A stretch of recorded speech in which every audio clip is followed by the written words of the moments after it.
सो Radhe Radhe everyone. आज की ये वाली वीडियो काफ़ी ज़्यादा अलग होने वाली है एंड आज हम बात करेंगे मेरे रिज़ल्ट से रिलेटेड। जनवरी में मेरा रिज़ल्ट ऐसा क्यों आया, मई में मैंने ऐसा क्या किया कि जिससे वजह से मेरा रिज़ल्ट चेंज हो गया। ये वीडियो उन दोनों बच्चों के लिए रिलेवेंट है, जो पास हो गए उनके लिए भी, जो नहीं हो पाए उनके लिए भी, जिनका हार्ड लक था कैन से। एंड भाई ये वीडियो कितनी लंबी होगी मुझे नहीं पता। ये वीडियो मैं बस ऐसे बना रहा हूँ। आज डेट है 26 जून एंड फ्राइडे वेडनेसडे को रिज़ल्ट आया था एंड आज फ्राइडे है एंड टाइम हो रहा है ऑलमोस्ट 4:24 एंड ये वाली वीडियो मैं शूट कर रहा हूँ। फ़ैन है वो ऑफ है एंड यस, तो चलो भाई वीडियो को शुरू करते हैं। सो फर्स्ट बात करेंगे मेरा पोस्ट रिज़ल्ट रिएक्शन क्या था। मेरा आपने लाइव रिएक्शन तो देख लिया होगा, लेकिन पोस्ट रिज़ल्ट रिएक्शन क्या था। मैंने सबसे पहले वीडियो बंद करते ही मैंने वो कहते हैं ना पास परसेंटेज देखी एंड ऑलमोस्ट 9 के बच्चे हैं वो पास करे 90,000 में से। सो बच्चे 81,000 को देख रहे हैं, लेकिन मैं बोलना चाहूँगा कि आप 9,000 को क्यों नहीं देख रहे। 9,000 भी एक छोटा नंबर नहीं है, ये भी बहुत बड़ा नंबर है। सो ये नहीं कह सकते कि बच्चे कम पास हुए हैं। बच्चे डिसेंट पास हुए हैं ग्रुप 1 में एंड ग्रुप 2 में भी अलग पास हुए हैं, बोथ ग्रुप्स भी अलग पास हुए हैं। तो ऑलमोस्ट 15 के से लेकर 20 के बच्चे हैं वो निकले हैं। सो भाई मैं मेरी रिजल्ट्स है वो सेटिस्फाइड हूँ। मैंने इतने ही मार्क्स एक्सपेक्टेड किए थे एंड यस, जो अकाउंट्स है उसमें थोड़े से ज़्यादा है, बाकी मैंने इतने एक्सपेक्ट किए थे एंड यस भगवान की कृपा से मुझे उतने ही मिले। अब आगे चलते हैं कि मई में यस मैंने निकाल लिया ग्रुप 1। अब बात करेंगे कि जनवरी में ऐसा क्या हो गया जिसकी वजह से मैं नहीं निकाल पाया। बिकॉज भाई फाउंडेशन में भी मेरे डिसेंट मार्क्स थे। ऐसा नहीं है कि तुम फाउंडेशन में कुछ मैं अलग इंसान था एंड इंटर में मैं कुछ अलग बन गया, ऐसा बिल्कुल भी नहीं है। मैंने दोनों में सेम मेहनत करी थी, रिवीजन में सेम, क्लासेस में सेम। मैंने बल्कि क्लासेस परचेज़ करी थी इंटरमीडिएट की, जबकि मैंने फाउंडेशन में कुछ भी परचेज़ नहीं किया था, लेकिन फिर भी रिज़ल्ट काफ़ी चेंज रहा। सो भाई मेरे जो मेन कारण है वो है हेल्थ। यस, जब बात करें 6 जनवरी को अकाउंट्स का पेपर था, 6 जनवरी को ही था। कुछ मिस्टेक हो गई है तो माफ़ कर देना, लेकिन हाँ मुझे जितना याद है 6 जनवरी को अपने अकाउंट्स का पेपर था, एडवांस अकाउंटिंग का। एंड बात करें कि मेरा ऐसा रिज़ल्ट क्यों आया, सो शुरू से चलते हैं। क्लासेस है वो अच्छे से करी, रिवीजन है वो मैंने अच्छे से किया। दिवाली पे 2-3 दिन का वो ब्रेक हो गया, वो अलग बात होती है, वो दिवाली पे भाई सबने लिया होगा। एंड बात करें कि ऐसा क्या हो गया कि भाई रिज़ल्ट ही पूरा चेंज हो गया। मतलब ग्रुप 1 तो निकल सकता था आराम से, मेरे 133 के आसपास मार्क्स थे, 17 मार्क्स से आई लेफ्ट। सो क्या हुआ ऐसा। सो बात करें 1 जनवरी की, न्यू ईयर के दिन I had severe ear pain and मैंने डॉक्टर को फ़ोन किया and he is out of town. मतलब वो भाई न्यू ईयर पे सब जाते हैं चिल मोड में, तो डॉक्टर चिल मोड में थे एंड फिर मैं आसपास के हॉस्पिटल में गया एंड मैंने चेकअप कराया। सो जो मेरा ईयर था उसमें सेवियर पेन था 1 जनवरी को। सो वहाँ पर जब मैं प्रिपरेशन करने बैठा उसी दिन पर जो ईयर पेन है वो स्टार्ट हो गया अकाउंट्स का प्रिपरेशन के से पहले 1 जनवरी को। देन 1 जनवरी को कोई भी डॉक्टर नहीं मिला एंड 2-3 जनवरी को मैं गया डॉक्टर के पास एंड मैंने ट्रीटमेंट करवाया एंड पास के हॉस्पिटल में गया, क्योंकि जो मेन डॉक्टर है वो अवेलेबल नहीं थे। सो मैं गया आसपास, मैंने ट्रीटमेंट करवाया। लेकिन बात करें 4 जनवरी की, सो जो ईयर पेन है वो वापस स्टार्ट हो गया। मैं आपको एक्सेल की जो मेरी शीट होती है जहाँ पर मैं पूरा रूटीन लिखता था वो मैं आपको अटैच कर दूंगा कि मैं ये ऐसे हवा में नहीं बोल रहा। सो 4 जनवरी को मेरा ईयर पेन वापस से स्टार्ट हो गया एंड उसमें लगभग मेरे 4 घंटे चले गए, 4 से 5 घंटे एक दिन के। 2 जनवरी को टाइम वेस्ट हुआ। 3 जनवरी को भाई मैं पढ़ा, लेकिन भाई अगर आपकी हेल्थ से नहीं है तो आप कितना भी फोकस कर लो आप नहीं कर पाओगे। सो मैंने 3 जनवरी को भी पढ़ा जैसे तैसे, लेकिन भाई 4 जनवरी को कंट्रोल नहीं हुआ एंड जिन डॉक्टर से मैंने 1 जनवरी को बात करी थी वो फाइनली आ चुके थे। तो मैं गया, ट्रीटमेंट करवाया। 4 जनवरी को ट्रीटमेंट हुआ एंड ये थोड़ा रिलीफ फील हुआ, लेकिन टाइम वेस्ट हो चुका था, अब सब कुछ हाथ से निकल चुका था। एंड भाई मुझे भाई इतना दुख हो रहा था कि पूरे साल मैंने मेहनत करी एंड लास्ट में 2026 के शुरुआती दौर में भाई ये क्या हो गया। मैं बिल्कुल शॉक था कि मेरे साथ ही ऐसा क्यों हुआ। मतलब भाई बाद में भी तो हो सकता था ईयर पेन, लेकिन उसी दिन 1 जनवरी को होना, 2-3 जनवरी को होना, 4 जनवरी को होना एंड वो भी अकाउंट्स के पेपर से पहले होना। मेरे अकाउंट्स थोड़ी सी वीक थी, उस पेपर से पहले होना। ये सब क्या है भाई, दिस इज़ डेस्टिनी बोले तो, कि भाई ये मेरे साथ ही अपने आप होता चला जा रहा था, टाइम वेस्ट होता चला जा रहा था। देन जैसे तैसे करके मैं 6 जनवरी को एग्ज़ाम सेंटर पहुँचा, टाइम वेस्ट करने के बाद बहुत सारा। मैं पहुँचा, फिर मैं एग्ज़ाम देने बैठा एंड बात करें जो मैंने पढ़ा था, बहुत कम पढ़ा था वैसे तो, लेकिन जो मैंने पढ़ा था उसमें से भी मुझे कुछ याद नहीं आया। एग्ज़ाम हॉल में मैं जाके बैठा, मैंने पेपर लिखना स्टार्ट किया। जो मैंने 1 जनवरी 2 जनवरी 3 जनवरी को पढ़ा था, मतलब 4 जनवरी से पहले, वो मुझे कुछ भी याद नहीं आया। आई डोंट नो ये क्या हुआ, कैसे हुआ। भाई मैंने बाकी भी एग्ज़ाम दिए, उसमें मुझे याद आ जाता है 3-4 दिन पहले पढ़ा हुआ, लेकिन वहाँ पे मुझे याद नहीं आ रहा था। अब मुझे नहीं पता ये नोट्स की कमी है, मैंने नोट्स नहीं बनाए थे इसलिए, लेकिन इस बार मैंने नोट्स बनाए थे, तो हो सकता है नोट्स की कमी हो, एंड हो सकता है कि मेरा माइंड डाइवर्ट हो चुका हो, मुझे नहीं पता। तो इसकी वजह से मेरा अकाउंट्स का पेपर है वो, मतलब ऐसा नहीं बोलूँगा कि बहुत ख़राब हुआ, लेकिन हाँ डेफिनेटली ख़राब हुआ। And I scored 40 marks in January. So 40 marks आए थे भाई मेरे अकाउंट्स में, एंड उससे मैंने जम किया 67 पे। भाई मेहनत तो करी हुई थी एक बच्चे की, और लॉ की बात करें तो मेरे 49 मार्क्स थे जनवरी में। एंड टैक्स का तो 44 थे, वो आपको पता होगा। तो 44 टैक्स में, 49 लॉ में, एंड अकाउंट्स में 40, टोटल 133 बन रहा था। भाई मैं शॉक हो गया रिजल्ट देख के, क्योंकि भाई जिस बच्चे के लॉ एंड टैक्स में 45 एंड 50 मार्क्स है, वो क्या अकाउंट्स में 55 57 नहीं ला सकता। इस बार भी तो आए हैं, लेकिन कहते हैं ना डेस्टिनी आपको वहीं लेके जाएगी जहाँ आपकी किस्मत है। सो भाई वो हुआ, एंड डेफिनेटली भाई मेरे को दुख हुआ कि हेल्थ सही नहीं है, तो भाई आप कुछ भी कर लो, आप नहीं कर पाओगे। सो मेरा भाई मैं बहुत हार्ट ब्रोकन था। मैंने उस टाइम ये सारी चीज़ें नहीं बताई, मैं ऑनलाइन आके कर सकता था, बोल सकता था कि ये भाई ये सब हुआ, ये मेरा रिज़ल्ट है, एंड ये सब मेरे साथ हुआ था, जिसकी वजह से मेरा रिज़ल्ट ऐसा आया। लेकिन एक बात बोलूँ, उस टाइम मेरी कोई नहीं सुनता। डेफिनेटली भाई कोई नहीं सुनता उस टाइम मेरी। आप या फिर आप कोई भी जो 2-4 लोग होते हैं नेगेटिव, वो कमेंट में आके लिख देते हैं। आप देख रहे हो ये वीडियो, काश हो सकता है कि आप भी लिख देते भाई ये सब एक्सक्यूज़ है, एक्सक्यूज़ है तो एक्सक्यूज़ है, तू एक्सक्यूज़ कर रहा है और ये तेरे साथ कभी हुआ ही नहीं।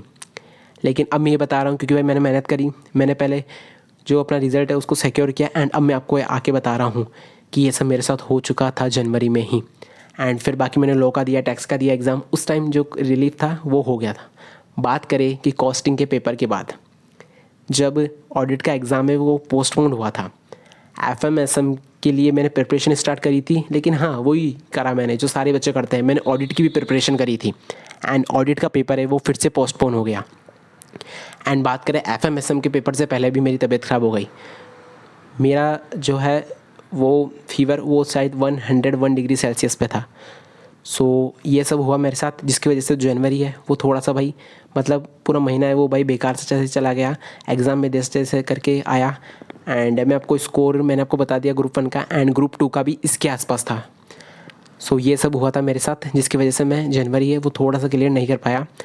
एंड डेफिनेटली भाई दुख सबको होता है, बिकॉज़ हर एक अटैम्प्ट है वो प्रीशियस होता है।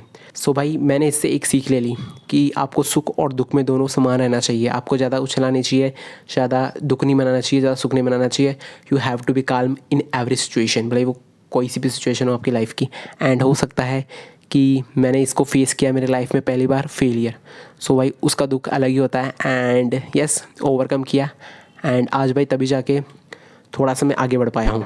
एंड अब बात करते हैं उन बच्चों के रिलेटेड, मतलब जो मेरे साथ पास कर गए, यानी कि 10% वाले, 8% वाले। मुझे पता है कि तुम बहुत खुश होंगे, एंड खुश भाई होना चाहिए, कॉन्ग्रेचुलेशन पहले तुमको एंड मुझे भी। लेकिन भाई मैं अपने लिए बस इतना ही कहना चाहूँगा, एंड आपके लिए भी जो बच्चे पास हुए हैं, कि भाई कभी भी ओवर कॉन्फिडेंट मत होना। एंड आप फाउंडेशन में हो, इंटर में हो, फाइनल में हो, आप भले ही ही क्यों ना बन गए हो, भाई कभी भी ओवर कॉन्फिडेंट मत होना। एंड भाई काल्म रहना, और जो आपसे लोग पूछते हैं क्वेश्चंस, उनका सही सही जवाब देते रहना। जो आपने सीखा उसको लोगों को भी सिखाते रहना, तभी जाके भाई आप एक अच्छा इंसान बन पाओगे। एंड ये सब बात की बात है, सबसे पहले ज़रूरी है एक अच्छा इंसान बनना, जो कि भाई डेफिनेटली आप ट्राई करते रहना। एंड भाई मैं तो ट्राई कर ही रहा हूँ। सो भाई आप कोई भी क्वेश्चन नीचे कमेंट सेक्शन में पूछते हो, मैं आंसर कर देता हूँ। सो भाई डेफिनेटली अगर आप पास कर गए हो, सो ओवर कॉन्फिडेंट मत होना, भले आप फर्स्ट में करे हो, सेकंड में करे हो, थर्ड में करे हो, इट डजेंट मैटर। मैं आपको एग्जांपल्स दूँ, सो आज काफ़ी सारी फैकल्टीज़ है, मैं आपको फैकल्टीज़ का एग्जांपल दे देता हूँ, क्योंकि आपको पता है। बाकी मैं पर्सनली लोगों को जानता हूँ, लेकिन मैं फैकल्टीज़ का एग्जांपल दूंगा। लाइक सीए बड़ी शुभम सिंघल सर, उनकी रैंक है, वो आज अच्छा परफॉर्म कर रहे हैं इंडस्ट्री में। सीए बीबी सर, उनकी रैंक नहीं है, वो बहुत ही ज़्यादा अच्छा परफॉर्म कर रहे हैं, दोनों काफ़ी ज़्यादा अच्छा परफॉर्म कर रहे हैं। लाइक आकाश सर जो एडवांस अकाउंट्स पढ़ाते हैं, उनकी रैंक भी नहीं है, एंड उनका शायद अटैम्प्ट भी लगा था। सो भाई वो भी अच्छा परफॉर्म कर रहे हैं। हार्दिक मनचंदा सर, सीए हार्दिक मनचंदा, फाउंडेशन में फाउंडेशन में अकाउंट्स पढ़ाते हैं, वो भी अच्छा परफॉर्म कर रहे हैं, उनका भी अटैम्प्ट लगा था, उनका भी अटैम्प्ट हेल्थ की वजह से लगा था। सो भाई attempt doesn't matter, rank doesn't matter, आप आगे जाके क्या करते हो, आपका पैशन किस में है, आप कैसे सही चीज़ों को करते हो, एक फेलियर से कैसे सीखते हो, कैसे उभरते हो, वो मैटर करता है लास्ट में जाके। सच बोल रहा हूँ, ये कोई हवा हवाई बातें नहीं है, ये मेरा एक्सपीरियंस है एंड भाई जो भी मैंने सीखा है उसके बारे में बात कर रहा हूँ। सो ये सब मैंने सीखा है एंड भाई कोई बात नहीं, भाई पास हो गए, आराम से भाई एंजॉय करो, कोई दिक्कत नहीं है। लेकिन हाँ, एक वो होता है ना कि हवा में उड़ गए, वैसा कुछ भी मत करना। एंड लोगों को भाई सिखाते रहना, आप जिस जिस सीखो लोगों को सिखाओ, लोगों की हेल्प करो भाई, डेफिनेटली आपकी भी हेल्प होगी एंड आके तो भाई बहुत कुछ अचीव करना है, ये तो एक माइलस्टोन है। सो डेफिनेटली ये उन बच्चों के लिए जो पास कर गए। अब बात करते हैं फाइनली उन बच्चों के रिलेटेड 80,000 90,000 बच्चे एंड 90% बच्चे जो भाई क्लियर नहीं करे। जनवरी में मैं भी उसी कैटेगरी में था एंड भाई डेफिनेटली दुख होता है, लेकिन अगर उस दुख से ओवरकम करना है तो तुमको किसी को ब्लेम नहीं करना। सबसे पहले तो आईसीआई, टीचर्स, पेरेंट्स, तुम्हारे किसी को भी ब्लेम नहीं करना। पेरेंट्स को तो तुम क्या ही ब्लेम करोगे, लेकिन हाँ किसी को भी ब्लेम नहीं करना। सबसे पहले तो तुम्हें एक्सेप्ट करना होगा कि this is your mistake, this is your life, तुम्हें कोई भी बचाने नहीं आएगा। मैं कह रहा हूँ कि टीचर्स को जब तुम बताओगे तभी वो तुम्हारी हेल्प करेंगे, वरना वो भी तुमसे आगे से नहीं पूछेंगे कि तुम्हारा रिज़ल्ट क्या रहा, या फिर तुम्हारे फ्रेंड्स भी नहीं आएंगे तुम्हें हेल्प करने कि चलो इसका रिज़ल्ट ऐसा रहा तो मैं इसको ये सब बता देता हूँ, आगे से तुम्हें कोई नहीं बताएगा, तुम्हें अपनी हेल्प खुद ही करनी होगी। एंड भाई डेफिनेटली ये एक दुख की घड़ी है। सो भाई इस दुख से 2-3 दिन में उबर जाओ बस, और तो भाई कुछ भी नहीं हो सकता। तुम्हें दुख होना भी चाहिए क्योंकि भाई तुमने डेफिनेटली भाई कहीं ना कहीं कमी रही है, ऐसा रिजल्ट नहीं आएगा। मुझे अगर तुम्हें तुम्हारी कमी जाननी है तो मुझे तुम ग्रुप 1 की तुम्हारी सर्टिफाइड कॉपीज़ भेज दो, मैं तुम्हें कमी निकाल के दे दूँगा, और तो मैं क्या कर सकता हूँ। लेकिन डेफिनेटली तुम में कमी रही है तभी तुम रहे हो, वरना भाई 99,000 बच्चे पास हुए हैं, ये भी एक अच्छा नंबर है, तुम इसमें आ सकते थे। लेकिन कोई बात नहीं, अगली बार आ जाना। एंड भाई बात करूँ कि तुम ऐसे सोच रहे होंगे मैं बहुत लेट हो गया एंड मेरा टाइम वेस्ट हो रहा है, ऐसा कभी नहीं होता। मैंने 2 लोगों को देखा है, 2 पर्सन को, कि एक ने जनवरी में निकाला था, एक ने मई में निकाला 25 में। दोनों की आर्टिकलशिप साथ में शुरू हुई और जब वो आगे एग्ज़ाम देंगे तो साथ में देंगे। तो मतलब भाई एक ने जनवरी में पास कर लिया सब, एक ने मई में करा, लेकिन डेस्टिनी उनको साथ में लेकर चली गई लास्ट में। सो अब वो दोनों साथ में एग्ज़ाम देंगे आगे। सो भाई मैं जानता हूँ ऐसे लोगों को जो भाई लास्ट में साथ में आ ही जाते हैं। जैसे कि तुम 3 महीने तुम यहाँ रह गए तो हो सकता है तुम्हारे दोस्त आगे रह जाए 3 महीने। भाई कुछ भी पता नहीं होता, तुमने कितने रिकॉर्ड देखे होंगे, कितने रिकॉर्ड सेट हुए हैं, कितना कुछ हुआ है। एंड जो पास हो गया उनको मैं बोलना चाहूँगा भाई तुमसे ब्रिलियंट लोग आ चुके हैं, जा चुके हैं, अपना करिश्मा उन्होंने दिखाया है। तो भाई मैं ये कह रहा हूँ कि ज़्यादा दुखी भी मत हो एंड ज़्यादा खुश भी मत हो। अगर तुम्हारा पॉजिटिव रिजल्ट है, काम रहो एंड आगे के लिए प्रिपरेशन करते रहो। एंड भाई जो बच्चे नहीं हो पाए उनके लिए मेरे पास कुछ एडवाइस है। जैसे कि लोग कहते हैं कि भाई अब अटैम्प्ट में तू लूप में फंस जाएगा, देख लेना, तू अगर एक बार रह गया तो लूप है, ये कुछ लूप नहीं है। इस लूप से बाहर आने का केवल एक ही तरीका है, चूज़ 1 ग्रुप। अगर तुमने दोनों ग्रुप दिया है, तुमने एक बार दिया रह गए दोनों ग्रुप में, दूसरी बार दिया फिर भी रह गए, तो एक ग्रुप को चूज़ कर लो। मैं कह रहा हूँ तुम्हारा टाइम बच जाएगा। ग्रुप 1 में कौन सा सब्जेक्ट है? 3 सब्जेक्ट है, accounts, law and tax. Advance accounts, law and tax. Advance accounts और लॉ में से किसी एक में एग्जाम्शन टारगेट करो एंड टैक्स में तुम 60 मार्क्स को टारगेट करो, तब तुम्हारे 45-50 आ पाएंगे। सो ऐसे तुम प्रिपरेशन करो डेफिनेटली भाई। अगले जब रिजल्ट आए तुम्हारा तब मेरे से आके तुम मिल लेना, मेरे कमेंट सेक्शन में, मेरे डीएम में। तुम्हें रिजल्ट पॉजिटिव दिखेगा क्योंकि भाई तुम्हें पोटेंशियल है। अगर तुम 133, 130, 120, 100 से ज़्यादा नंबर पे तुम हो रहे हो, थोड़ा बहुत आगे पीछे, तो भाई डेफिनेटली भाई तुम क्लियर करने वाले हो। बिकॉज भाई इतना मुश्किल नहीं है जितना तुम्हें लगता है। एंड भाई टीचर्स भी चेंज करने पड़े तो करो। मैंने टीचर चेंज किया है, मैंने जिससे पहले पढ़ा था रेगुलर एडवांस अकाउंट्स में, भाई मेरे से गलती हो गई। मैं बस ये बोलना चाहूँगा, आप पिछली वीडियो में देख लेना कि मैंने किससे लिया था, लेकिन मेरे से गलती हो गई थी, बस मैं इतना ही बोलना चाहूँगा। फिर मैंने शिफ्ट किया आकाश कंदोई सर पे, सी आकाश कंदोई सर पे, एंड उनके नोट्स है वो मैंने प्रिंट करवाए, एक पेज मैंने प्रिंट करवाया एंड फिर जाके मैंने पढ़ा। एंड भाई वो बहुत ही ज़्यादा अच्छे टीचर है। मैं आपको प्रमोशन नहीं कर रहा, बस मैं मेरा एक्सपीरियंस बता रहा हूँ कि लोग पूछते हैं ना कि भाई तुमने कैसे करा, एक अटैम्प्ट लगने के बाद तुमने दूसरे अटैम्प्ट में कैसे करा, ये मैं बता रहा हूँ। सो भाई यही करा मैंने कि मैंने सबसे पहले तो अपने टीचर को चेंज किया। मैंने सबसे पहले गलतियाँ ढूंढी कि गलतियाँ कहाँ हैं। मैं बताऊं, अगर तुम नहीं पास कर पाए तो तुम्हारी 2-3 फैक्टर होंगे, external factor, internal factor. Internal factor में आता है तुम्हारी खुद की स्टडीज़ में कमी रह गई। अगर वहाँ कमी है तो इस वीडियो को अभी बंद कर दो भाई, जाके कहीं बैठ जाओ, शांति से अपने टारगेट्स लिखो एंड उनको कंप्लीट करने में लग जाओ। कोई स्ट्रैटेजी मत देखो, कोई कुछ मत देखो। मैं तुम्हारी 3 स्ट्रैटेजी बता देता हूँ। पहली पढ़ाई, दूसरी पढ़ाई का टेस्ट, तीसरा एनालिसिस। बस इतना ही तुम्हें करना है और तुम्हें कुछ करने की ज़रूरत ही नहीं है। ये 3 स्ट्रैटेजी काफ़ी है, ये 3 टिप्स भी काफ़ी है। एंड बात करें कि एक्सटर्नल फैक्टर, जैसे कि तुम्हारी हेल्थ ख़राब हो गई, सो उसके लिए तुम्हें भाई कुछ नहीं हो सकता। तुम्हारी डेस्टिनी है, तुम्हारे जो कर्म है वो तुम्हें भाई वापस लौट आ रहे हैं और कुछ भी नहीं है। सो उसके लिए तुम एनालिसिस कर सकते हो वापस। एंड भाई फिर तो भाई तुम सही होगा। तुम्हारा एक्सटर्नल फैक्टर है तो भाई तुम डेफिनेटली भाई तुम कर ही जाओगे। एंड इंटरनल फैक्टर है तो भाई तुम्हें मेहनत करने की ज़रूरत है। सो ये कुछ मेरी बातें थी जो मुझे इस वीडियो में शेयर करनी थी। एंड भाई काफ़ी लोगों के कमेंट सेक्शन में लोग लिख रहे हैं, मैंने वीडियोस देखी क्रिएटर्स की रिजल्ट रिएक्शन की, जो क्रिएटर नहीं कर पाए उनके कमेंट सेक्शन में लोग लिख रहे हैं कि तुम कंटेंट क्रिएटर हो इसलिए नहीं कर पाए। ये कितना बेतुक, मतलब ये क्वेश्चन ही क्यों है? क्योंकि भाई ऑलमोस्ट 81,000 बच्चे रह गए एंड उनमें से क्या सभी कंटेंट क्रिएटर हैं? मैं तो ये पूछना चाहूँगा। उनमें से हार्डली या फिर बियरली 500 या फिर 1000 पीपल है वो कंटेंट क्रिएटर होंगे। बाकी 80,000 क्या वो भी कंटेंट क्रिएटर है? क्या वो भी अपने पैशन को फॉलो कर रहे हैं? सो वो क्यों रह गए? एंड भाई बाकी जो कंटेंट क्रिएटर जो पास हुए हैं उनके कमेंट सेक्शन में ऐसा कुछ भी नहीं है। सो भाई ये मुझे ये डार्क रियलिटी लगती है या फिर हार्श ट्रूथ लगता है। नहीं, डार्क रियलिटी लगती है, सॉरी, ट्रूथ तो ये है ही नहीं। सो ये डार्क रियलिटी है कि भाई लोग तुम्हारे कमेंट सेक्शन में आके लिखेंगे इग्नोर देम। एंड अगर तुम कंटेंट क्रिएटर हो, तुम अपने पैशन को फॉलो करते हो तो भाई इसमें कुछ भी बुरा नहीं है। कंटेंट क्रिएटर ही नहीं, अगर तुम्हें और भी तुम्हारा पैशन है तो उसको फॉलो करो। जैसे कि अगर तुमने 10 घंटे पढ़ाई करी, 1 घंटा तुमने अपने पैशन को फॉलो किया, तो भाई इसमें गलत क्या है? और आज के टाइम पे जो पैशन को फॉलो नहीं करेगा ना, वो डेफिनेटली पीछे रह जाएगा। भले तुम्हारा कुछ भी पैशन हो। पैशन मीन्स एक ऐसी चीज़ जिसको तुम बिना घड़ी देखे कर सकते हो। मतलब कितना टाइम हुआ ये तुम्हारे दिमाग में आना ही नहीं चाहिए। अभी मेरे को वीडियो बनाते हुए 17 मिनट हो गए, मैं बिना पंखे के बैठा हूँ। शायद मैं बिना पंखे पढ़ ना पाऊँ, लेकिन मैं वीडियो बना पा रहा हूँ। क्यों? क्योंकि भाई ये मेरा पैशन है। हाँ, पढ़ना मेरा पैशन है, लेकिन भाई ये मेरी पहली हॉबी है। एंड पढ़ाई को भी भाई मैं प्रायोरिटी देता हूँ। मैं फर्स्ट पे पढ़ाई रखता हूँ, देन सेकंड में मेरा पैशन रखता हूँ। क्योंकि भाई मुझे पता है इससे जो हो सकता है वो शायद पैशन से नहीं हो पाए, लेकिन भाई पैशन भी भाई ज़रूरी है। पैशन भी काम है, पैशन में भी भाई तुम सीखते हो और पैशन में भी भाई विद्या है। सो डेफिनेटली भाई तुम्हें पैशन के साथ साथ अपने प्रोफेशन को जोड़ना होगा एंड भाई अच्छा कर जाओगे तुम, देख लेना। सो भाई एंड अगर तुम अपने पैशन को फॉलो कर रहे हो तो भाई किसी की भी मत सुनो। मैं कह रहा हूँ पैशन को फॉलो करो, तुम्हारे साथ में पढ़ाई करो, 10 घंटे पढ़ो, 1 घंटे पैशन को फॉलो करो। बाकी तुम्हारी लाइफ में कितने घंटे बचे? 11 minus 13, 11 minus 24 minus 11 is equal to 13। 13 घंटे तुम्हारे पास अभी भी है।